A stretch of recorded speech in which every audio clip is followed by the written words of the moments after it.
নেহালের বাড়িতে calling bell বাজানোর সাথে সাথে একজন মেয়ে দরজা খুলে দিল। আমার সমবয়সী কিংবা কম বয়সী হবে, কোলে ছোট্ট একটা মেয়ে। কেমন আছেন ভাবি? আমার দিকে তাকিয়ে জিজ্ঞাসা করল। হ্যাঁ ভালো আছি, আপনি কেমন আছেন? আমি ভালো আছি। আর হ্যাঁ, আমাকে আপনি করে বলবেন না, আমি আপনার থেকে অনেক ছোট হব। তুমি করে বললেই হবে। আরে আসুন আসুন, আমি তো কথা বলতে বলতে আপনাদের বাইরেই দাঁড় করিয়ে রেখেছি। মায়ের সাথেও কুশল বিনিময় করল। কথার ভাব দেখে মনে হচ্ছে ভালো ঘরের মেয়ে। আমি হলাম সারা, রবির স্ত্রী আর আপনার হাজবেন্ড মানে নেহাল ভাইয়ার বোন। যদিও রক্তের সম্পর্ক নেই তবুও বোন। আর এই যে আমার কলিজাটা, আমার তিতলিমণি। মনে মনেই বললাম, যাকে ভাই বানাইছো আর যার সাথে ঘর করছো দুইটাই হলো কাল সাপ। জানি না তোমার কপালে কি আছে। কি ভাবছেন ভাবি? না, কিছু না। গতদিন শুনেছিলাম তিতলি অসুস্থ, এখন কেমন আছে? এখন একদম ভালো আছে ভাবি। নেহাল ভাইয়া থাকতে তার ভাগ্নি অসুস্থ থাকতেই পারে না। আপনাকে দেখে মনে হচ্ছে খুব চিন্তিত আছেন ভাবি। কোনো সমস্যা হলে আমাকে জানাতে পারেন। না কোনো সমস্যা নেই। সমস্যায় বা কেন হবে, ভালোবেসে বিয়ে যে করেছেন। হা হা হা। নেহাল দেখছি বোনের কাছে খুব ভালো সেজেছে। ঘৃণাকে ভালোবাসা বলেছে। কি করে পারে এসব? সারাদিন এভাবেই পার হয়ে যায়। রাত 11টা, বাসর ঘরে বসে আছি। একটু পর নেহাল আসলো, সাথে রবি। নে তোর স্বামীকে রেখে যাচ্ছি, দেখে রাখিস।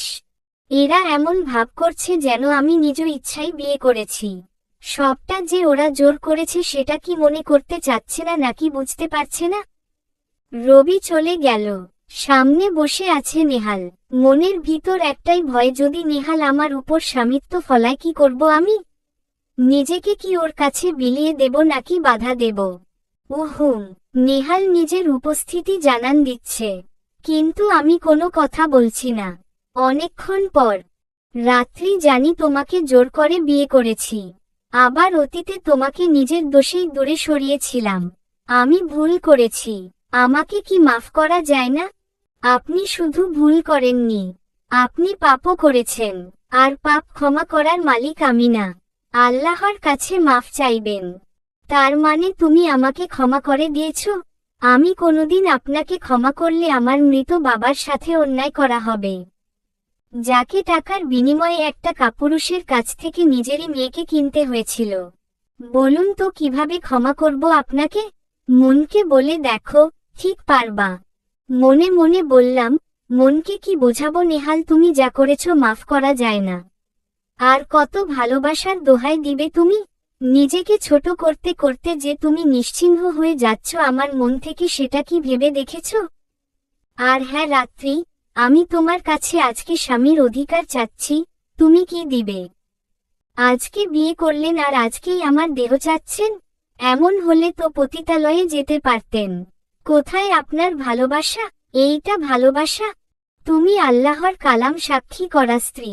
আমার কি কোনো অধিকার নেই আমার স্বামীর অধিকার চাওয়া? শুধুমাত্র আল্লাহর কালাম সাক্ষী করার জন্য আমি আপনাকে আমার দেহের উপর কর্তৃত্ব ফলানোর অধিকার দিলাম। এটা কেমন কথা? স্বামীর হক আছে স্ত্রীর প্রতি, কিন্তু তার মানে এই না যে তোমার দেহকেই ভালোবাসব। আমি যেহেতু আপনার স্ত্রী, আমার প্রতি আপনার অধিকার আছে। নেহাল আমাকে জড়িয়ে নিল নিজের সাথে, আমিও নেহালের সাথে নিজেকে জোড়ালাম। এ কেমন ভালোবাসা? যাকে ভালোবাসলাম সে ছেড়ে চলে গেল, আবার যখন ফিরে এলো তার প্রতি ঘৃণা ভরে উঠল মনে। কিন্তু সে স্বামী আমার, আমার উপর তার অধিকার আছে। আমি যদি তাকে বাধা দিই তাহলে আল্লাহকে অমান্য করা হবে। যদিও সে কোনো কিছুই ঠিক করেনি আমার সাথে, কিন্তু একটা সম্পর্ক সত্য, সে আমার স্বামী আর আমি তার স্ত্রী। পৃথিবীর সবচেয়ে পবিত্র সম্পর্ক, তবুও তাকে আমি ঘৃণা করি। স্বামী হিসেবে না, মানুষ হিসেবে। চলবে।